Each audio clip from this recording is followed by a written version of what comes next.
सत्याचा वेध घेणारं आपलं हक्काचं चॅनल।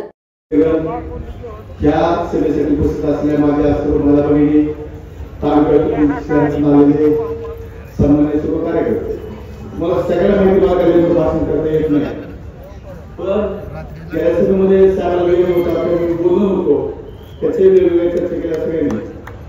मी आपल्याला या ठिकाणी एकच सांगतो की आपण ह्या 2.5 वर्षामधलं विकास 5 वर्ष सुद्धा नाही, ह्या 2.5 वर्षामधला विकास आणि आमचा जन्म 1972 झालेला आहे त्यावेळेसचा पासूनचा विकास, ह्याच्यामध्ये आपण मतदारांनी फक्त विचार करणं गरजेचं आहे। 2.5 वर्ष गेले 40 वर्ष ह्याच्यामध्ये विकास काय झाला की आपण सर्वजण भाषण देत आहेत, कोण महाराष्ट्र लेवलला बोलतोय, कोण भारताच्या लेवलला बोलतोय, पण एकच सांगल की आपल्याला त्या तालुक्यामध्ये राहायचंय, त्या मतदारसंघामध्ये राहायचंय, त्या भूमिशहरामध्ये राहायचंय। आपली ह्याच्यावरची काय परिस्थिती आणि आजची काय परिस्थिती, मी बाकी मतदान का करायचं हे ह्या मुद्दे येणार आहे। आपण मतदान साहेबांना का करायचं मी बाकी सांगतो। आमच्या सर्व महिला प्रत्येकाने 30 महिन्यापेक्षा या 40 वर्षामध्ये एक महिला बचत गट असेल, आमच्या महिला भगिनी असेल, हे आपण विचार करा की आपल्याला कुठल्या नेत्याने, आमदार असतील, खासदार असतील, मंत्री असतील, मुख्यमंत्री असतील, नगराध्यक्ष असतील, स्वतः असेल, छोटा दानशूर माणूस हे आपण या महाराष्ट्रामध्ये बघितलं काही वर्षांना। त्यांनी तिथं मुंबईचा असू द्या, पुण्याचा असू द्या, भारताचा असू द्या, महाराष्ट्राचा असू द्या, आपल्या भागाला मी तर म्हणतो की आपण थोडं नशिबानेच आपण होतो आपल्या मतदारसंघातले की असा माणूस आपल्याला भेटलाय आणि त्याच्याकडून आपण काम करून घेतोय आणि हा माणूस आपल्याला वाटतंय की बघा तुम्हाला सांगतो मी, एखादा आपल्या भागाचा जर विद्यार्थी असेल, दवाखाना असेल, तर एखाद्याला तुला जी फीस असते कॉलेजची ₹1,00,000 जर फीस असेल तर फोन करून सांगितलं तर 30-40 हजार रुपये 30-40% मतदारसंघातून आपल्याला पैसे देतो। मला सांगा की आपण पुण्याला गेलो, मुंबईला गेलो, कुठे जाऊ ऍडमिशनला, आपल्याला त्या भेटायला त्या माणसाला आपल्याला देखील जोर लागते आणि तुला ते मध्ये घालायला टाकून आणि मध्ये घालून त्या माणसाला त्यांनी 5 मध्ये हाणतोय आणि आम्ही शेंदून मागे लागायचं आपण आपल्या स्वतःला बघायचं। आज एक विचार करा, आपण कुठल्या तरी ह्याच्यामध्ये गेलो, शिक्षणामध्ये गेलो, साखर कारखान्यामध्ये गेलो, आपण शुगर आपल्या या मतदारसंघामध्ये 3 फॅक्टरी आपल्या वर्षाची अवस्था मला साहेब माहिती आहे। आमच्या विखे पाटलाचा दोन्ही पुतळे त्याचा आमची उसाची यायचे त्यावेळेस 700-800 भाव होता आणि त्यांना आम्हाला तिथले त्या तोडकऱ्याला 30 रुपये द्यायची पाळी होती आम्हाला 2001च्या अगोदरची परिस्थिती सांगतो तुम्हाला। आज आपल्याला साधारण काय तुम्ही मला सांगा बद्दल तुम्ही आमच्या महिला बचत गट असेल, सर्व महिला बचत गटाला आज निवडून नाही, प्रत्येक गेल्या वर्षी पण सगळ्या बचत गटाला आम्ही मदत केली। साखरेचा विषय असेल, ही सर्व विषय आहेत। आज रस्ता असेल, आम्हाला बार्शीला जायचं म्हणलं तर 2-2-2.5 तास लागायचे। मला माहिती की कुठलंच काम आपल्या घराचं जरी काम केलं तर फक्त आपण एकदा तर पूर्ण 100% काम करू शकत नाही। काहीतरी कपडे तरी 8 तास राहते आपलं, बाथरूम मध्ये गेलं तर साबण तरी ठेवायचं राहतेच आपलं। मग हे तर हे मतदारसंघ आहे आणि पूर्ण महाराष्ट्राचं बघते।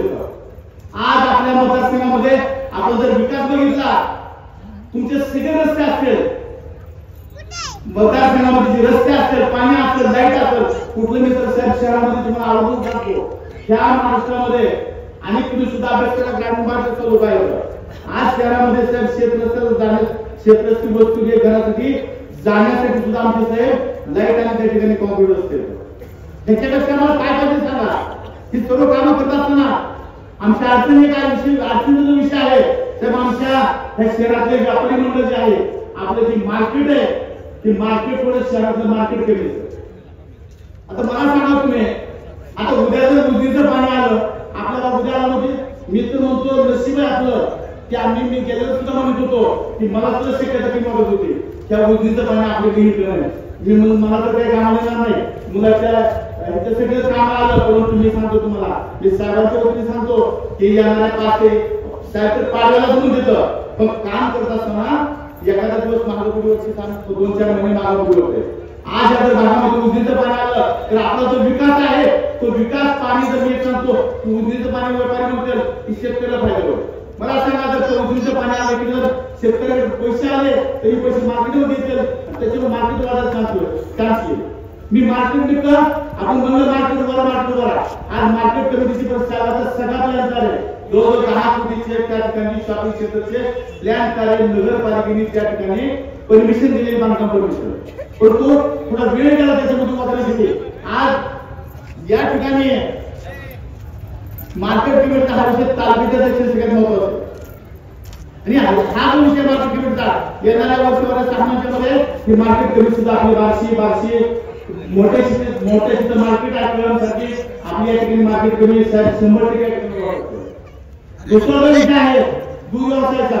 ही सगळे जे लोक आहेत आपले शेतकरी माणसं प्रत्येकाच्या या 2 शहरामध्ये जा प्रत्येकाच्या सातबारी प्रत्येकाच्या 5-4 गाई आहेत 2-4 म्हशी आहेत.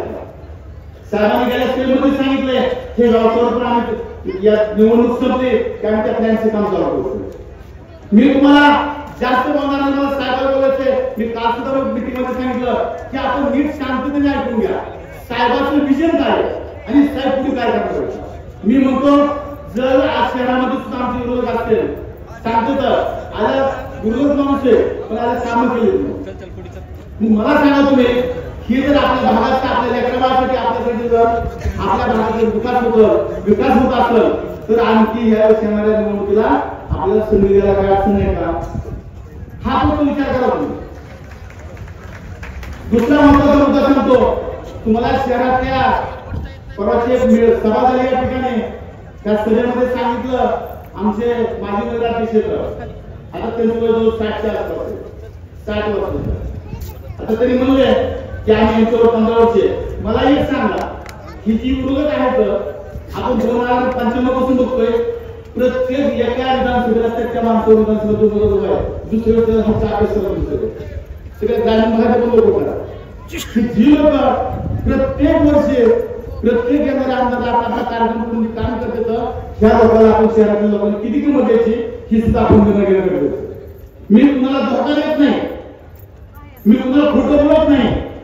आज मी सांगतो मला शहराच्या आमच्या नागरिकांवर थोडा मोठा विश्वास आहे की आता तर 15 वर्ष झाली 15 वर्ष आणि मला वाटत नाही की शहरातले जे आमचे कार्यकर्ते असतील मतदार असतील एक 20 ते 25 वर्ष तुम्ही विसरा करून तुमचं वय 70-75 काम करा. तुम्हाला लोकांनी संधी दिली तुम्ही काम केलं 15 वर्ष त्या शहराचा काय तुम्हाला तुम्हाला माहिती सगळ्या शहरात लोकांना जो काम करतो त्याला कुठे ना कुठे मार्गाने प्रत्येक वर्षी प्रत्येक विधानसभेला नवीन उमेदवार केले आणि आम्ही म्हणतो आमचा आमचा विजय त्यांना सांगणार होतो. काय विजय प्रत्येक वर्षी ज्याच्यावर जाताय दुसऱ्या वर्षी लगेच दुसऱ्यावर जाताय. तुम्हाला आहे का लोकांचं काय घेणं ह्या शहरातल्या भागातल्या नागरिकांचं काय तुम्हाला घेणं नाही. मला सांगा तुम्ही तुम्हाला जर घेणं देणं नाही तर फक्त निवडणुकीच्या मध्ये तारच्या दिवशी यायचं त्या स्टेजवर यायचं बसायचं लोकांना आवाहन करायचं आणि तुझं तो काही काम दिलं तर ते कुठं जात नाही काय जर मग असं ह्या वेळेस आपल्या तालुक्यातील शहरातील जनतेला मी कशी विनंती करतो आपल्याला जर आपल्या स्वतःच आपल्या लेकराबाबत चांगलं करत असेल माणूस चांगला आहे. मी कधी चुकीचा माणूस मी तर निवडत नाही चुकीचं कधी निवडतो पण मी माणूस चुकीचा कधी निवडत नाही. जर त्यांच्याचा विश्वास आहे मी कार्यकर्त्यांना सगळ्याला माहिती साहेबांना सुद्धा विषय माहिती साहेब एखादं म्हणून असं सर मी अशा शाळेतून समोर साहेबांना सांगतो तुम्हाला खोटं बोलत नाही मी साहेबांना मी खोटं बोलत नाही. त्यामुळे जे आहे ती सत्य. मला सांगा विकास करण्याचं नाव द्यायचं तर आपलं विकास करण्याचं नाव द्यायचं हा पण तुम्हाला निर्णय घ्यायचा. विकास काय दाखवून दिलाय आणि येणाऱ्या तुमच्या पुढच्या मध्ये साहेब काय करणार आहेत साहेब तुम्हाला सोबत होते. मी तुम्हाला एकदा कळकळीची विनंती करतो जर आपल्या भागाचा आपल्या लेकराबाळाचा आपल्या भागाचा विकास करणार असेल तर एकदा ताणेगाव साहेबांना येणाऱ्या 20 तारखेला बाण हे चिन्ह आहे बाणाच्या चिन्हावर मी म्हणतो साहेब मला साहेब आताच म्हणले नाना 70,000 रुपये साहेब आता म्हणले पण मी सांगतो की साहेब ह्यावेळेस 70 काय नाही पण मला कुठल्याही परिस्थितीमध्ये शेअर वाचल्या कुटुंबाला कोणते 10 ते 13,000 रुपयांवरती 9 ते 10,000 कुटुंबाला पाहिजे